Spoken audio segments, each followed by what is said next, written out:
Hey friends, this is Gavin Hardkiss from Hardkiss Music in San Francisco, and you're listening to the Liverpool Connection podcast. Hey everyone, thank you again for joining us for another episode of the Liverpool Connection podcast. As usual, like, subscribe, put on your notifications. We're kind of in the doldrums here, Jono.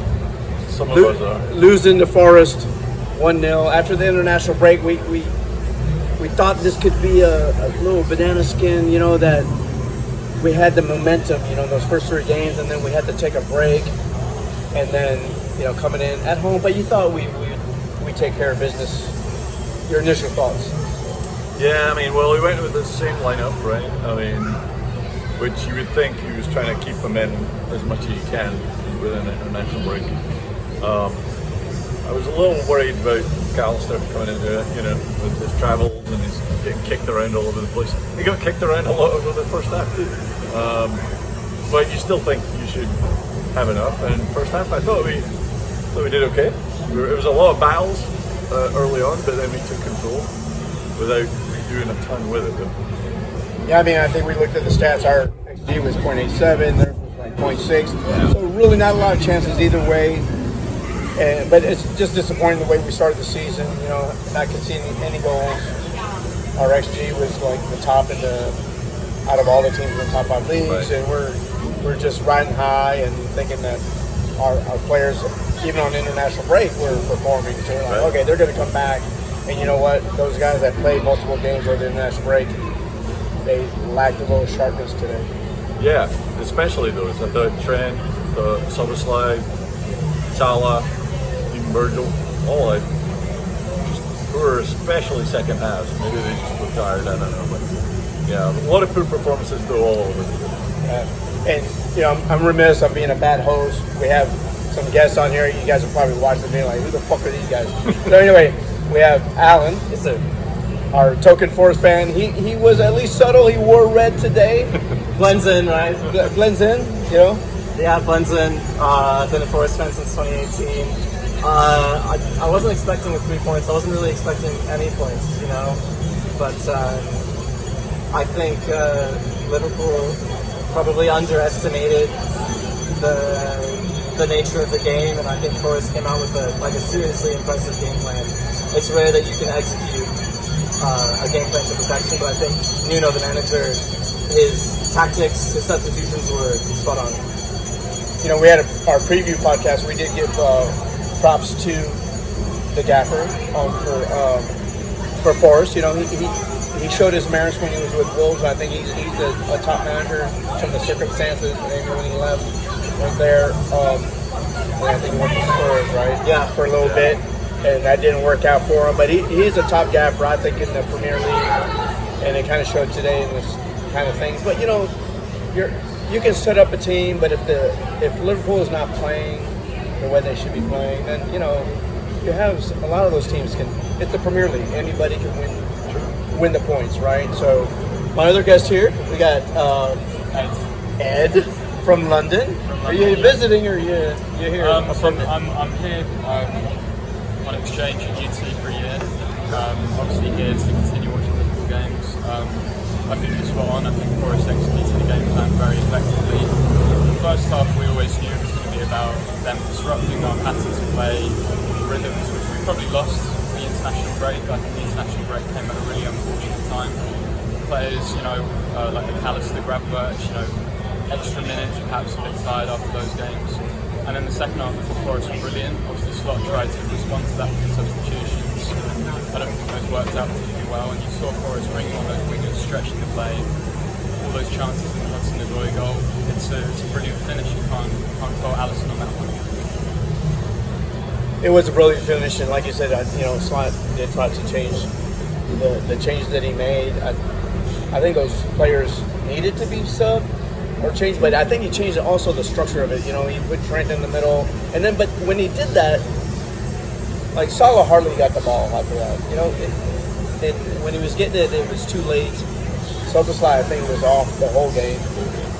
The runs he was making through the middle, and it's very hard to pass the ball 10 feet to somebody that's on a dead sprint and thinking they're going to control the ball. And I think that maybe let Soboslai make that run through there, create the space behind, and then the next runner. But I think it was just off. The timing was off. The players, like you said, were like a half a yard or a yard off from what we saw prior to the international break. It's still early in the season, and for them to play that many games already, especially those guys that played full 90s on the international games. We agree that I was surprised Mac started, to be honest with you. He got some knocks in both games. Would you put Curtis in? Would you put Curtis in from the start, or who would you go with Easton McAllister? I would just. Well, I know he's not played basically in the first 3 games, but he did have a lot of preseason minutes. It's a tough one with somebody coming in pretty cold, but I think I would have at least given him the start. Yeah, I think it would have been easier for him to start than come in at the end of a game like that. But right away, we're already feel the effects of Elliott's injury. Right. You wouldn't think so, but he would have been the first person off the bench today. Creating it as the number 10 is almost like probably would have come off earlier if Elliott would have been available, right? So, overall, great finish by Forest, obviously. Even like Van Dijk just kicking the ball in the air multiple times. If he won 50% of his duels in the air, I'd be surprised because he didn't win a lot of those. But it was just everybody was that half yard, half a step off. Yeah, you speak about Van Dijk, he loses the challenge for what should have been really a second goal.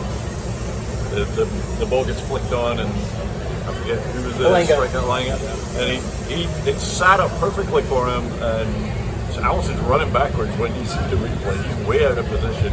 Fortunately, it gets hit close enough for him to catch it, but that should have been the second goal. Probably one of the best chances in the game, so we're lucky it wasn't more so. I think, too, I want to point out the trajectory of the game could have been very different if Luis Diaz puts that chance away early on instead of hits the post, right? So that keeps Forest in it, and then it allows Forest the time to unsettle Liverpool. Ryan Yates in particular, and that's what he's made for, right? He's getting under the skin of these players like McAllister, and so it could have been very different, but chance hits the post, Forest stay in it, and then they stay in it for long enough, right? So, And you're right about Yates because he probably should have 4 yellows in this game, right? Easily. But it's just the way it is. That's the way the Premier League is, right? You have to battle through that. And I think, Mike Oliver allowed that to happen in the first half. But you have to adjust to the ref, too, the way he's calling the game. You can't just depend on that. You can't just say, okay, I'm going to go to ground anytime I'm hit. You got to play through that. Diaz, hitting the post there. Obviously, that was a great effort by him to keep the ball into play and chasing lost cause, really, and hitting the post. But, how many times did even Salah bring the ball back in the middle and he's passing it behind somebody? Yeah. Or passing it to somebody, he's thinking they're making a run through where they're actually in space, and he passes it to the defender. Multiple times. We haven't looked at the passing accuracy for this game yet because we just looked at the XG, but passing accuracy could have been very good this game compared to what we have seen where, we broke the record the one game, like 90% passing accuracy. And it definitely was not this game. Yeah, I think another point I'd like to make is that I think this has been the first real true tactical difference. I think the first game against Ipswich, there's the excitement of a new manager, a new team, and you obviously saw that executed in the second half of that game. And you build on that momentum, you have the home victory afterwards, then United away, and of course everyone's on a high, and we need to be patient with Slot. There's going to be things that frustrate us, of course. You need to remember that the last manager who won his first game as the manager was Graham Souness back in the early 90s, so it's really frustrating. Obviously we've come off a break with Slot, but give Slot time. This is obviously a frustrating one. Maybe it highlights the issues that we really failed to address in the transfer window regarding the elusive number 6. I know Gravenberch's been brilliant. I think that we just lack something today, but let's not be too disheartened. I like the fact that substitutions were made early, even if they weren't necessarily correct substitutions, rather than waiting longer. People saw the problem, tried to obviously fix it, it didn't work, but I like that strategy for Slot.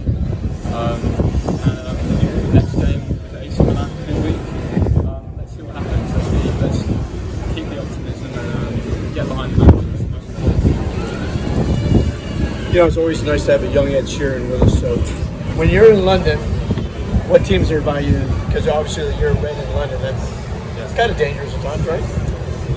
Yeah. Firstly, I'd like to explain the obvious contradiction of being from London to Liverpool. My grandmother's side of the family from Liverpool.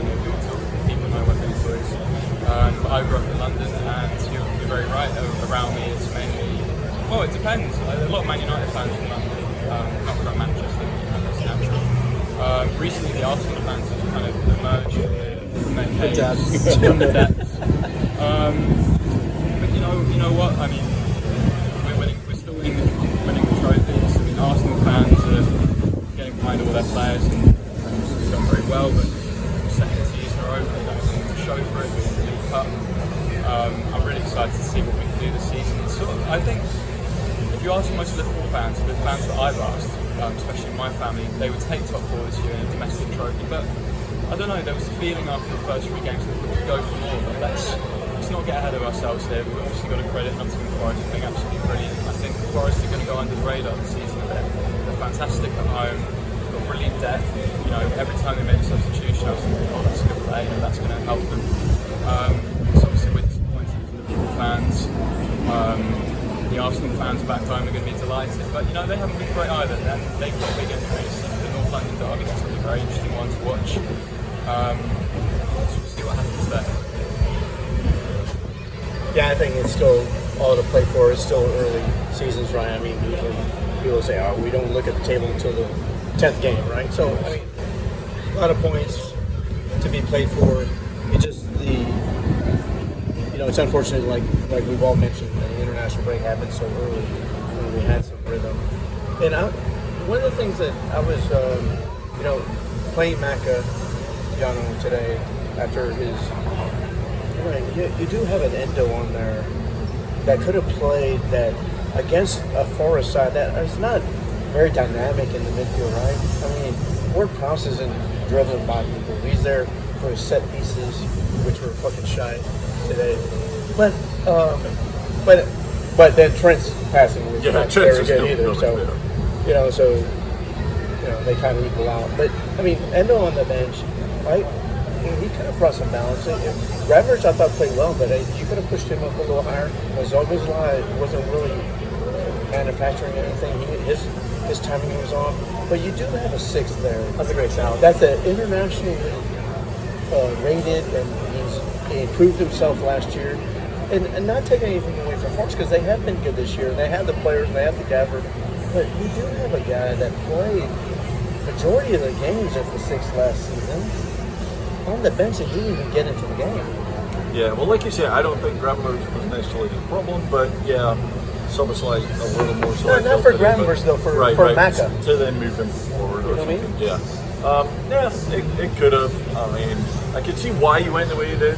He's trying to build the guys that know his patterns of play best. He's trying to stick with them. But I don't mean to interrupt, but maybe I do. But the thing is, you talk about workloads, right? Yeah. But then you have a guy on the bench that didn't even get in there that is the 6th. That's his position. When Macca and Gravenberch have played so many minutes, especially Macca, being injured over the international break, bring in on Endo. Of course, I think the issue with Endo in the slot is that, of course, Endo is a 6, but the 6 that you slot once is not this kind of profile. We know in the summer that there was obviously the saga with Martin Zuckerman. So I think you're right in saying that maybe we could have brought someone else on. I don't necessarily think we trust Endo to play that exactly how he wants that role to be played. I understand that, but against the Forest team that are not they're not strong in the midfield, central midfield, right? I think it could be Curtis Jones, because I think you still have that playmaking aspect which Jones offers you. I think my only issue with Jones, I think he's brilliant technically. I always think he takes a bit too long to release the ball. I think that was the case today. There were so many scenarios where we have the momentum running forward and win the ball back, and Szoboszlai cuts back or he takes an extra touch. I think he looks a bit rusty today. Obviously, he's played for Hungary over the international break. It's just that those transitions which we were so effective at in the last 3 games, just the take a touch too long, or you cut back and you just try and play it again, you lose that momentum, and you can feel the energy in the stadium really drift away. The game ended up drifting away in the end. I agree with all that too. Yeah, I mean, and what's a little concerning now is like it's every 3 days now, so there's really no time in the training field at all. So these players are going to have to figure it out by not doing, but just doing in games. So, and we're going to eventually see some rotation now. Have to be, and we'll see how. I mean, it's just interesting. I mean, slots. We have no idea. In the pre-match press conference, he did sort of talk about that Feyenoord having a weekly team pretty much every game and being able to, or he essentially said I could play the same guys week after week.